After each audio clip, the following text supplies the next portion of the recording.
Acaso não sabeis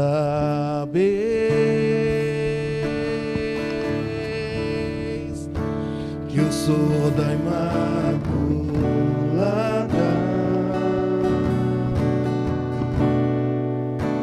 Acaso não sabeis?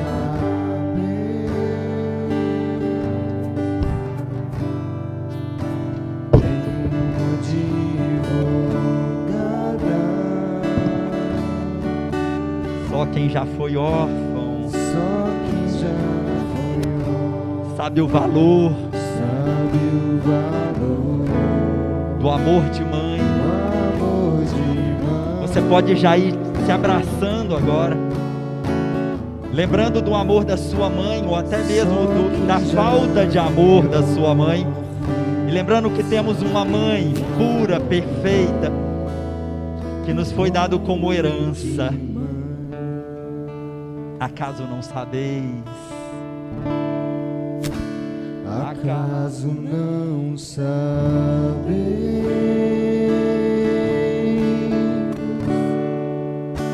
que eu sou da Imaculada?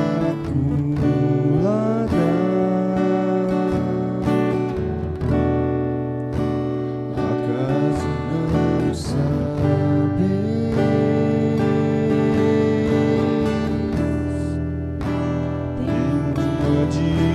Advogada,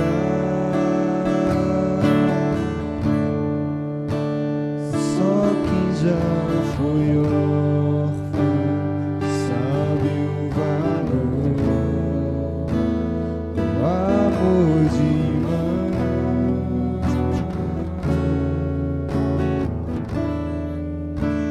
Só quem já foi órfão sabe o valor do amor de mãe. Sabe, um pouquinho de saudade, eu lá atrás falando assim, nossa, confirmo, que é justamente um pouco antes, sabe, dele, né, dele estar falando, eu estava lembrando de Raposos. Quem é de Raposos aí, levanta a mão. É a maior parte do pessoal, né, e justamente por isso, porque eu falo, a nossa relação com Raposos é de anos, né, a gente tinha o nosso grupo aqui, que era o Sal da Terra, com o Templo Vivo lá, vinha a turma toda de Raposos para cá, para o nosso grupo. Depois eu enchia um chevetinho 77 marronzinho, não sei se alguém sabe dessa história, saindo gente pelo ladrão, né, e a gente ia para participar do Templo Vivo. Chegando lá, a gente ficava lá na casa, né, dos catarinos lá, né, conversando com Marcinha, Sueli, até tarde da noite. E é tão bom, a gente recordar e ver a história caminhando, não é verdade? Nós estamos aqui unidos, temos muito parecido o nosso jeito de ser, porque nós bebemos de fonte parecida, as nossas origens foram muito próximas. Não sei se vocês lembram da dona Vânia, mãe de Patrícia, você chegou a conhecer, né? Ela faleceu alguns anos atrás, mas era quase a minha mãe espiritual que cuidava, era aquela que te oferecia o ombro para eu poder chorar, abraçar, e essa saudade boa, de recordarmos essa amizade, esse estarmos juntos, agora nos distancia um pouquinho esse tempo, mas sabemos que somos irmãos, e fala uns carinhos, né, época do Carnaval com Cristo, o Alisson chama para a gente estar lá, sabe, e são esses carinhos importantes, que nos unem, que nos aproximam, que nos fazem cada vez mais irmãos, mais juntos, caminharmos juntos. E é tão bom ver esse, né, eu falo que esse aqui é um trator da evangelização, né, esse Alisson aqui não tem o que dizer, o quanto que ele se vira para poder evangelizar para todos os cantos. Ô padre, quer dar uma palavrinha aqui, padre? O padre que nos acolhe, o padre Michael, uma salva de palmas para o padre Michael, né, que tem nos acolhido aqui hoje. E é tão interessante quando às vezes a gente vai 7 horas da manhã, né, lá no Galo, e ele lá, sabe, com o seu violãozinho, na sua simplicidade, não como aquele ministro que quer se orgulhar, se fazer mais, mas aquele que está pronto para o serviço, não só onde eu estou na frente aparecendo, mas onde precisa de mim para poder fazer a palavra de Deus acontecer. E o que é que tem isso tudo a ver, sabe, com o tema que ele inicia agora, essa nossa tarde de quê mesmo? Qual que é a nossa tarde? Qual que é o nosso tema maior? É a tarde de Pentecostes, não é? porque nós vamos começar lembrando daquela simples, daquela humilde, daquela sempre pronta a servir, daquela que falava: eis aqui a serva do Senhor, daquela que quando falou que a prima dela já estava grávida, precisando de uma ajudinha, ela não pensou duas vezes, mas saiu e andou quilômetros para poder ajudar a sua prima Isabel. Aquela que não se fazia maior porque carregava o rei do universo na sua barriga, ela não se fez mais do que ninguém, mas ela sempre quis levar Jesus e fazer Jesus acontecer. E ainda hoje, como nossa mãe, ela fecunda Jesus no nosso coração. Quem trouxe a Bíblia aí? Levanta a mão. Nós vamos começar pegando um trechinho de Atos dos Apóstolos, no primeiro capítulo de Atos dos Apóstolos. O povo estava lá pedindo as palavras, né? Aí eu estou assim, ó, a palavra é essa aqui, mas essa letrinha do versículo eu já não estou conseguindo enxergar muito bem não, sabe? Então me ajuda aqui. Atos dos Apóstolos, capítulo 1, todo mundo achou? E tem um versículo aqui, deixa eu ver, eu acho que é o 48, 40, minha filha me ajuda aqui, uma salva de palmas para minha filha querida, linda, maravilhosa aqui também, olha, aqui, ó. Esse aqui, ó, é 14, tá, olha só, viu, pouquinho, né, pertinho, oi, é esse mesmo, vamos ler comigo? Quem tiver com CNBB, mas quem tiver com outra tradução também, podemos ler junto, vamos lá? Todos eles eu falei para ler comigo junto, vamos lá alto, todos eles o quê? Perseveravam na oração em comum, vamos ler isso de novo, todos eles perseveravam na oração em comum, junto com algumas mulheres, entre elas, quem que estava lá perseverando na oração em comum? Quem? Maria, que Maria, fala qual que é Maria, ou é Maria, tipo Maria Clara, minha filha, qual é a Maria que está aí falando aí? Maria o que mesmo? Mãe de Jesus, e também os irmãos dele. Mas aonde que a gente parou mesmo? O que a gente estava falando? Que tinha uma turma que estava, eles estavam como? Estavam dispersos, eles estavam como que a gente leu? Que eles estavam o quê? Eles estavam unidos, né? Juntos, orando, né? E tinha uma palavra logo no início que começava com P, qual que era essa palavra? É o que mesmo? Perseverante. Perseverante quer dizer que estava fácil para eles ou não? Quando a gente fala perseverando, é sinal que apesar das dificuldades, eles estavam lá, não era isso? É isso que dá para poder entender o perseverar. E as dificuldades não eram poucas, porque se a gente pegar aí o contexto um pouco antes, a gente vai ver que nós estamos um pouco depois da morte de Jesus, um pouco depois, sabe, da ressurreição, e logo depois que Jesus subiu para o céu e falou: eu preciso ir, porque só depois que eu for, eu mandarei sobre vocês o Espírito Santo. Esse é o contexto dessa frase. Fico para casa para vocês depois pegarem o início, né, do Atos dos Apóstolos, o início desse capítulo, para nós nos situarmos. E Jesus falou assim: olha, não se afastem de Jerusalém até que se cumpra a promessa. Qual era a promessa de Jesus? O que eu acabei de falar? Olha, eu tenho que ir para o Pai, porque depois que eu for, eu vou fazer o que mesmo? Eu vou o quê? Eu vou enviar o Espírito Santo. E falou: não saiam, porque essa promessa precisa se cumprir. E eles estavam nesse lugar, perseverantes em oração. E quanto tempo passou, sabe, como se diz, da ressurreição de Jesus até o dia de Pentecostes, vocês lembram? Quanto tempo? 50 dias. Então não foi pouquinho tempo, não é? Que eles ficaram, sabe, nessa expectativa que essa promessa se cumpria. E ao mesmo tempo, no coração daquelas pessoas, lá fora eles estavam com medo da perseguição, Lembra que quando Jesus visitou, ressuscitou, eles estavam no lugar com as portas abertas, escancaradas ou não? Estavam com as portas o quê? Fechadas. E a palavra de Deus fala o motivo que estavam com as portas fechadas, porque eles estavam com medo dos judeus matarem, perseguirem conforme mataram Jesus. Exigia perseverança naquela época, nesse momento, sim ou não? Muita ou pouca? Mais do que nossos tempos de hoje? Em alguns aspectos sim, outros não, né? Porque estarmos aqui também é perseverança, né? Hoje cedo estava eu e o Naldo fora, né? Que negócio eu passei em casa rapidinho, né? Minha mãe já estava quase me xingando porque eu não almocei, né? Aquela coisa. Maria Clara falou, né? Cadê você? Aí eu passo, vejo minha mãe e falou, lá vai você para a igreja de novo, vai ficar o tempo todo na igreja hoje, né? Vocês escutam isso de vez em quando ou não? Ah, não é? E a gente tem que perseverar apesar das críticas, apesar do que a gente escuta, sim ou não?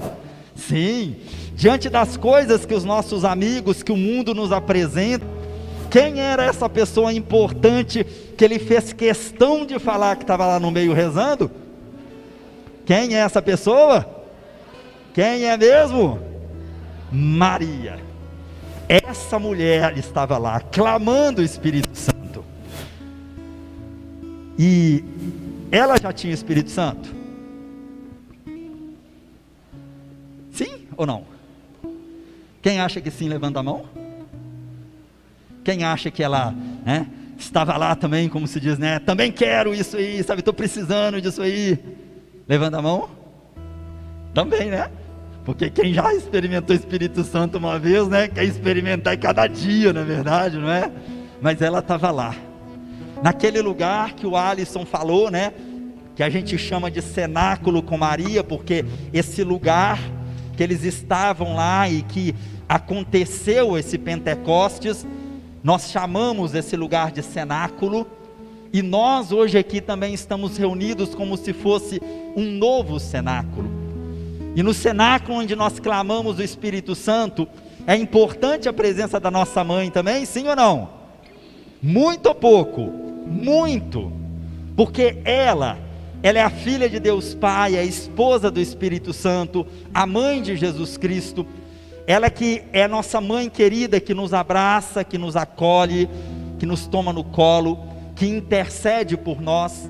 E assim como no primeiro Pentecostes ela estava presente, a cada Pentecostes da nossa vida ela também se faz presente. Como nós que um dia experimentamos esse Espírito Santo, nós sonhamos que todas as pessoas possam ter essa experiência de Deus que nós temos. Eu imagino que ainda mais ela, que ela está incessantemente clamando para que todos os filhos dela sejam repletos do Espírito Santo, repletos da graça que um dia ela recebeu. E por isso eu quero que nós convidemos a nossa mãe, né? Eu estava olhando daí do fundo, né? Tem uma imagem de Nossa Senhora, mas ela está lá naquele cantinho, e lá no fundo a gente não consegue ver direito. Vocês estão vendo a imagem de Nossa Senhora lá naquele cantinho ou não? Não, né? Então, tá vendo, né? Então nós vamos fazer o seguinte, vamos ficar de pé, e convidar agora nesse nosso cenáculo, a presença da nossa mãe, e falando, mãezinha querida, nós precisamos da sua intercessão, da sua presença, do seu carinho. Vai olhando para ela, ela que vem adentrando nesse nosso cenáculo agora, já intercedendo por cada um de nós. E a gente tem até uma música, oração que nós falamos, vem Espírito Santo por meio da poderosa intercessão da bem-aventurada Virgem Maria, a vossa amadíssima esposa. Vocês lembram dessa oração? Que já foi transformada numa música? Vem Espírito Santo, vinde, por meio da intercessão dessa mulher que é a cheia de graça, que é cheia do Espírito Santo.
nossa mãe, viva nossa mãe querida, viva Nossa Senhora de Pentecostes.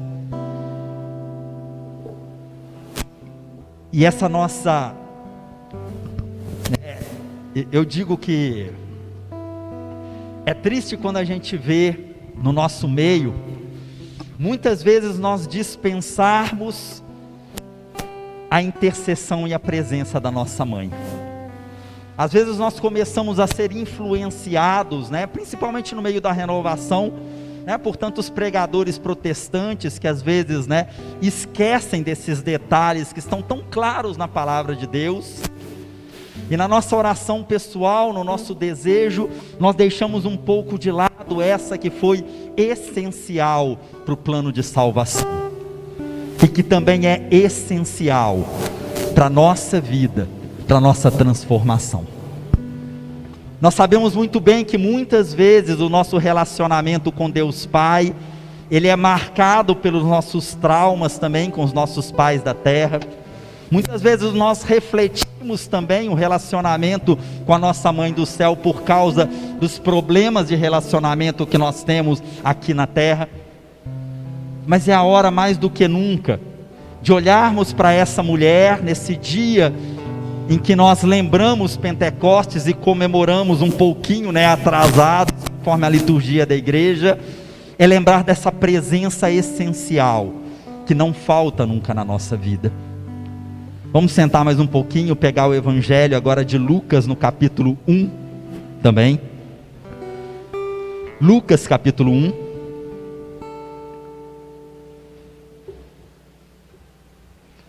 Maria Clara.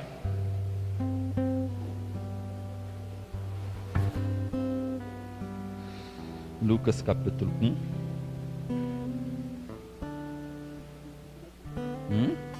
Que? Esse aqui, ó. 28. Lucas 1, 28.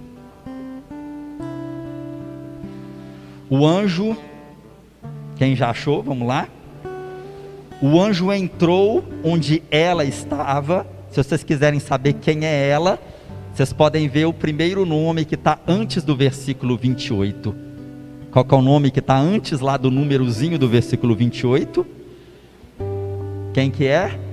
Maria. Está até falando lá, A virgem se chamava Maria. O anjo entrou onde ela estava e disse, o que ele disse? O que? Na tradução Ave Maria está falando o que, Evelyn? Ave cheia de graça. Na tradução da CNBB está falando o quê? Alegra-te, cheia de graça. Maria já era o quê? Cheia de graça. E nós podemos entender que ser cheia de graça é cheia do Espírito Santo? Podemos entender isso? Sim. Nós como católicos, nós já sabemos, e nós professamos a fé, que Maria, ela foi até preservada do pecado original por causa do plano de salvação.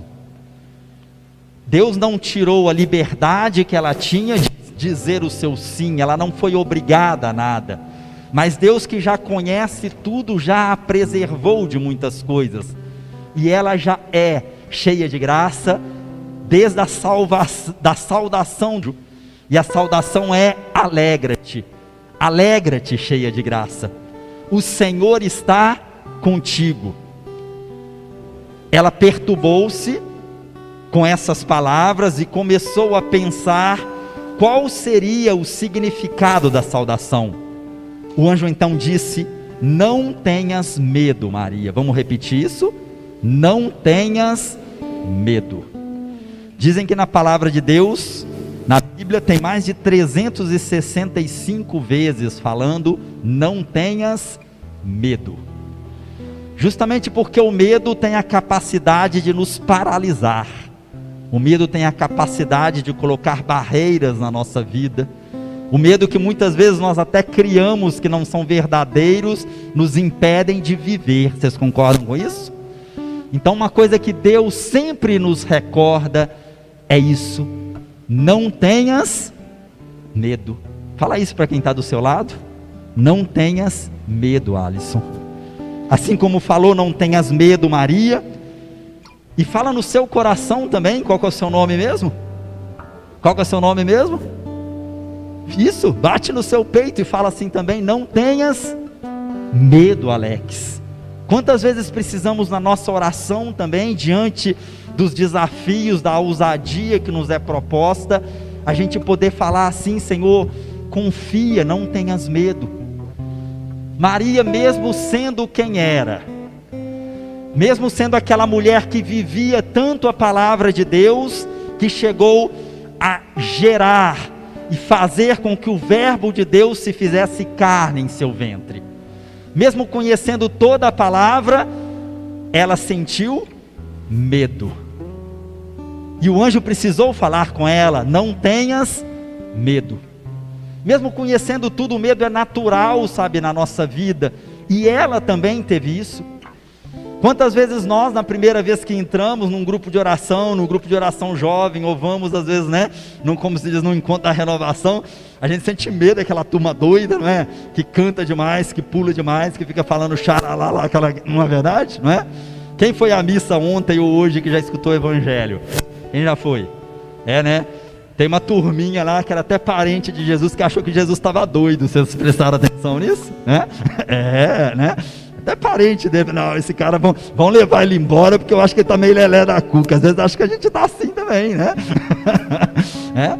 E a gente precisa enfrentar também essas coisas na nossa vida, não é verdade? E depois desse não tenhas medo, o anjo vem dizendo, deixa eu me localizar: encontrastes graça junto de Deus, conceberás e darás à luz um filho, e lhe porás o nome de Jesus. Ele será grande, será chamado Filho do Altíssimo, e o Senhor Deus lhe dará o trono de Davi seu pai. Ele reinará para sempre sobre a descendência de Jacó, e o seu reino não terá fim. Jacó é o mesmo nome de Israel. O povo de Deus é o povo de Israel. Quem é do povo de Deus aí? Levanta a mão. Nós somos povo de Deus hoje. Nós somos esse novo Israel. Ele vai reinar sobre nós. E nós vamos nesse momento a explicitar de certa forma claramente a Trindade em Maria. Maria, que é filha amada de Deus Pai, que o anjo fala: encontrastes graças diante do Senhor. Não é isso que ele fala? Fala que o Espírito Santo descerá sobre ti, e você conceberá, não é isso? Maria, filha amada de Deus Pai. Maria, esposa do Espírito Santo. O Espírito Santo vem, paira sobre ela, e por ela, né, pelo Espírito Santo, ela concebe Jesus, e fala de Jesus: aquele que vai nascer será grande, altíssimo, filho de Davi, e reinará sobre todo o seu povo. Não é isso que nós acabamos de escutar? Essa mulher, a filha amada de Deus Pai, a esposa do Espírito Santo, lembra a música que nós acabamos de cantar? Vinde Espírito Santo, vinde, por meio da poderosa intercessão da bem-aventurada Virgem Maria, vossa amadíssima esposa e mãe de Deus Filho, que lá na cruz, no momento do seu testamento final, praticamente sua última palavra, fala que é a nossa mãe, é a minha mãe, é a sua mãe. João, se nós pegarmos lá no Evangelho de João, João quase nunca, eu acho, nunca fala o nome dele, sempre se refere a ele como discípulo amado. Quem é discípulo amado de Deus aí? Quem é? Quem se sente amado de Deus? João coloca isso para que nós possamos nos colocar no lugar desse discípulo amado. E quem que estava lá ao pé da cruz, junto de Jesus, junto de Maria, lá, nesse momento em que Jesus se entrega por nós? Justamente quem? O discípulo amado. Quem é discípulo amado aí? Quem é mesmo? Eu sou discípulo amado. E Jesus fala para Maria assim: olha, esse aí é seu filho. E fala para o discípulo amado: eis aí a sua mãe. Quem é mãe do discípulo amado? Quem é a mãe do discípulo amado? Maria. Muitas vezes nós olhamos para isso e muitas pessoas falam: não, coitadinha de Maria, Maria agora ia ficar sozinha, já estava viúva, São José tinha morrido, Jesus morreu também, ai que dó daquela mulherzinha, não é? E às vezes fala: não, Jesus fez um ato de caridade para aquela mulher, para poder entregar, sabe ela, para João. Agora a verdade é que foi totalmente o contrário. Fala a palavra de Deus que ela estava de pé, forte diante da cruz. E quem estava mais desamparado naquele momento não era essa mulher forte de fé, mas quem estava mais desamparado era justamente o discípulo amado, porque todos os outros tinham dado no pé, tinham fugido com medo, já tinham perdido toda a sua esperança. E quem precisava efetivamente de um apoio, de um carinho, de uma força, de uma orientação, quem que era mesmo? Quem que era mesmo? Quem que era? O discípulo amado. E Maria está lá e é oferecida a cada um de nós também como discípulos amados, como aquela que nos dá um norte, aquela que nos dá o colo no momento da solidão, do desespero, na hora que está difícil da gente perseverar em oração, perseverar na unidade, perseverar nos nossos valores. Ela é a nossa mãe querida que desde lá, aos pés da cruz, vem nos acolhendo. Ela que um dia gerou Jesus em seu ventre, ela vem gerar Jesus também no coração da igreja, no coração de cada um de nós. Essa é a nossa mãezinha, a nossa mãe querida, que foi nos dada como discípulos amados para nos sustentar na nossa caminhada de verdadeiros discípulos de Jesus. Ela que conhece os mistérios de Deus, ela que é cheia do Espírito Santo, ela que eu chamo que é a nossa top model. O modelo de igreja, o modelo do cristão está justamente em Maria. O sonho de Deus para a igreja, para cada um de nós que somos a igreja, é podermos responder à proposta que faz para a gente como ela respondeu. O que ela respondeu quando o anjo falou que ela ia ser mãe? Ela falou o que? Mesmo com medo, mesmo com todos os desafios, ela falou o que? Eis aqui a serva do Senhor. E não é isso que Deus espera que cada cristão responda? Ela foi aquela que quando ficou sabendo que sua prima precisava de ajuda e que estava grávida, ela não pensou duas vezes e foi ajudar quem precisava. Deus não espera isso de cada um de nós que somos cristãos, não espera isso da igreja. Olhar para todas as palavras que Maria falou, sabe, na Bíblia, nós estamos vendo tudo que Deus gostaria que o cristão tivesse como resposta. Hoje no Evangelho, no finalzinho do Evangelho, a gente escuta, né, falando, né, o pessoal chega para Jesus falando: oh, sua mãe e seus irmãos estão lá, estão querendo falar contigo, né, só não falou que estão achando que você está doido, né, mas falou assim: vocês estão lá. E aí o que acontece? Jesus fala assim: olha, quem é minha mãe e meus irmãos? São aqueles que ouvem a palavra de Deus e colocam em prática. Maria não é mais importante por ter sido mãe de Jesus, mas a maior importância dela foi ter ouvido a palavra e colocado em prática. E não é isso que Deus espera de cada um de nós? Jesus faz questão, não está desmerecendo Maria, mas Ele está colocando as coisas no devido lugar. Ela não é mais importante por ter gerado Jesus. A maior importância dela é justamente ter escutado a palavra e ter colocado a palavra em prática ao ponto do verbo se fazer carne nesse mundo, ao ponto da palavra de Deus habitar no nosso meio. É essa mulher que lá em Pentecostes sonha para que todas as pessoas, assim como ela, sejam repletas do Espírito Santo e possam fazer a vontade de Deus, gerar Jesus ao mundo. É essa mulher que sonha que todos possam responder a Deus falando: eis aqui os servos do Senhor, faça a tua vontade na minha vida, que o seu projeto seja maior do que o meu projeto pessoal. Essa é a mulher que nos dá o norte, o modelo de ser cristão, o jeito de ser. E se nós queremos efetivamente, muitas vezes falam, Maria, ela nunca quer apontar os holofotes para ela, mas tudo que ela faz é nos ensinar a sermos verdadeiros discípulos de Jesus. E ela, como modelo de igreja, como modelo dos cristãos, quando nós professamos que ela foi assunta aos céus, está lá é a esperança nossa também, enquanto igreja, que nós junto com ela também estaremos um dia com Jesus. E quando nós clamamos, e clamamos o Espírito Santo pela intercessão, com a presença dela, é saber que sermos cheios do Espírito Santo não é unicamente para estarmos felizes, não é unicamente para poder superar e nos curar, para de certa forma nós termos experiências místicas. Isso é importante, mas o essencial é buscarmos ser como Maria e fazer com que a vontade de Deus se cumpra na nossa vida. Não é para poder virarmos de uma hora para outra, né? Super ministros de música, super pregadores, super intercessores.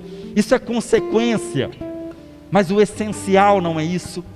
O essencial é olhar a simplicidade, a humildade dessa mulher, que é o modelo de cristão que nós nunca podemos perder de vista. E muitas vezes, quando enquanto católicos, enquanto cristãos, nós não fazemos acontecer o projeto de Deus, é que nós fizermos, a cada olhar que nós mirarmos as pessoas possam sentir a presença de Deus. Tenho certeza que vocês, principalmente logo depois de uma experiência de Deus, que vocês estavam super alegres, sabe, tudo, alguém chegou para vocês e falou, nossa, sua presença me dá uma paz, seu olhar é um olhar assim, sabe, tão... Vocês já escutaram isso? Vocês já escutaram isso? Já, não é? Isso é sinal de Deus, isso é sinal de sermos discípulos, isso é sinal do Espírito Santo agindo em nós como Maria. Quando a nossa presença afeta a outra pessoa, traz paz, traz vida, traz alegria, como a presença de Maria também fez com Isabel, que basta a nossa presença, nós nem precisamos pregar muito, falar muita coisa, mas quando a nossa presença, ela já faz diferença. E eu não sei como está a sua vida, mas um termômetro no nosso discipulado é ver o quanto diferença nós temos feito no nosso trabalho, na nossa vizinhança, na nossa escola, não é? Esse cara, de vez em quando a gente conversa, né? A gente conversa, chora, né? Dá de tudo às vezes nos papos, sabe, tudo assim, né? E às vezes a gente partilha justamente disso, né? Que às vezes a gente nem precisa falar muito aquele negócio, né? As pessoas começam a identificar, não é verdade? Pelo nosso jeito de ser, pelos nossos valores, por sermos verdadeiros, por querermos, né, fazer o bem, por às vezes no ambiente de trabalho a gente não está preocupado em ser maior do que o outro, em passar a perna no outro, mas nós queremos fazer o trabalho bem feito, fazer as coisas bem, e as pessoas percebem. Nós não precisamos muitas vezes nem pregar. Maria fez alguma pregação aqui? Maria falou que o anjo visitou ela? Maria deu alguma explicação? Qual foi a única coisa que ela fez? Oi, shalom, a paz. Ela chegou e Isabel já percebeu e falou, olha, eu já fiquei cheio do Espírito Santo por causa da sua presença. Isso é que Deus espera, sabe, da vida do cristão nesse mundo, que assim como Maria faça diferença onde que a gente esteja, né? Seja na escola, no momento em que às vezes a gente vai ajudar o nosso colega que tem dificuldade, e às vezes a gente gasta o nosso tempo para poder ajudar o outro, né? Eu fico brincando com a Maria Clara, né? Tem aula online, né? Mas toda hora, como se diz, eu estou fazendo aqui, mas eu estou ajudando não sei quem, ajudando não sei quem, ajudando não sei quem. E o pior é que quanto mais a gente ajuda, mais a gente sabe, não é verdade? Né? Não é, Ariane? Não é verdade? Porque as coisas acontecem e a graça de Deus acontece na nossa vida. Não precisamos querer ou imaginar ou querer ser grandes. Porque a própria palavra de Deus diz que Ele exalta os humildes, que os últimos serão os primeiros. E essa mulher aqui, ela nunca teve a pretensão ou quis ser maior do que ninguém, ou ser mais exaltada que Jesus, nunca. Ela sempre optou pela humildade, ela sempre optou pela simplicidade. E olha só quem ela é hoje. E olhando para ela, que o nosso coração, assim como o dela, esteja aberto e disposto a sermos repletos desse Espírito Santo. E eu pergunto para você: você quer ser como Maria? Você quer ter ela como a nossa top model, a nossa modelo de referência? Você quer ser verdadeiro discípulo de Jesus? Sim ou não? Sim. E eu te falo uma outra coisa que é certa: sem o Espírito Santo é impossível. É impossível. E ela sabe muito bem disso. Sem o Espírito Santo, a nossa humanidade, por mais que nós nos esforcemos humanamente, pudesse a cada minuto, eu gostaria de ter aquela experiência do primeiro amor que eu tive em 1º de setembro de 94. E quantas vezes eu peço a Deus, não sendo saudosista, mas me faz experimentar e sentir todo aquele amor que eu experimentei há 25 anos atrás, porque eu preciso disso para viver. Eu não consigo viver sem esse amor, eu não consigo viver sem esse ideal de vida, eu não consigo.